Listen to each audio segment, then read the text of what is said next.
What would happen if you built a refuge for a persecuted people in a place where another people already lived? In the next few minutes, you'll learn why this moral quandary is at the root of the struggle between Israelis and Palestinians.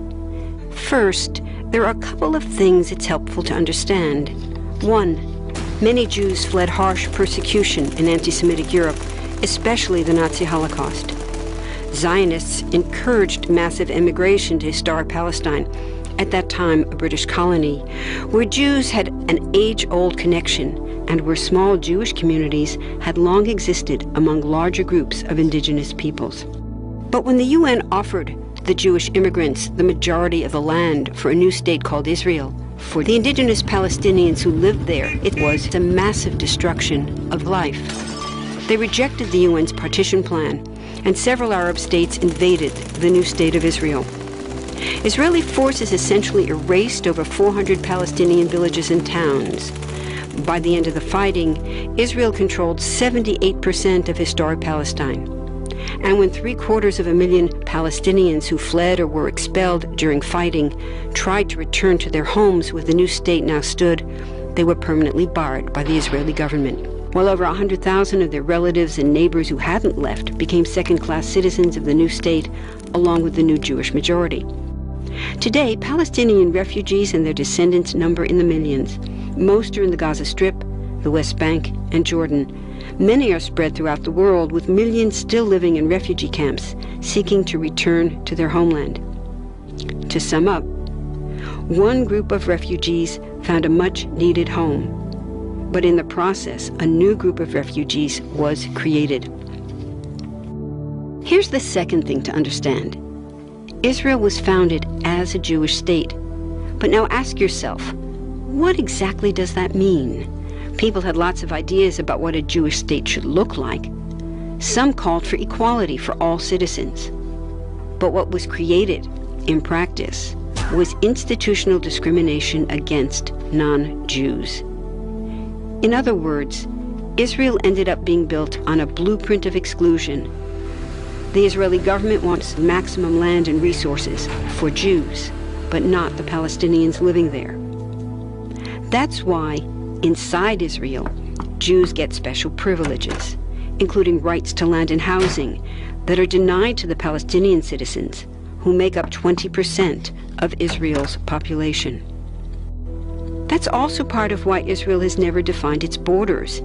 In fact, they still hold on to land, the West Bank and Gaza, that they conquered in the war in 1967. Since then, Israel has built Jewish settlements throughout the occupied West Bank, building Jewish-only cities and supplying them with infrastructure like roads and army camps, schools, and even a college.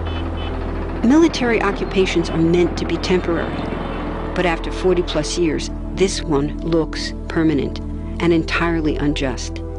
In the West Bank, Israeli Jewish settlers and Palestinians live on the same land, but must live under two completely separate and unequal systems of Israeli law. The Jewish settlers dominate the natural resources, including water and agricultural land, and they're backed by the Israeli army.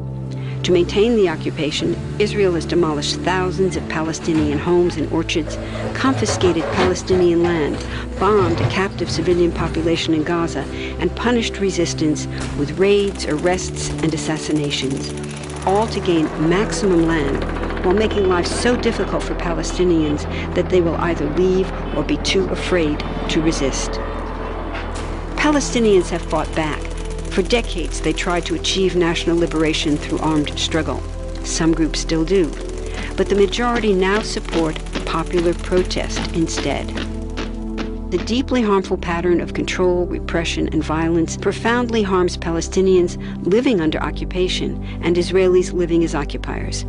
This must be broken to reach a peaceful and secure future for both peoples. Now that you understand the problem, what about the solution? What about peace talks? So far, over 2 decades of U.S.-backed peace talks have actually made things worse by helping Israel continue the occupation. It's been years of talking while Israel massively expanded the Jewish settlements and literally redrew the map. Peace talks are good if they're real, but not when they're theater to cover a land grab. So now what? The current world superpower, the United States, has been a terrible friend, enabling Israel's destructive and self-destructive expansion onto Palestinian land by funding the Israeli military, the biggest recipient of U.S. foreign aid in the world. But there's another superpower that can make the difference: you.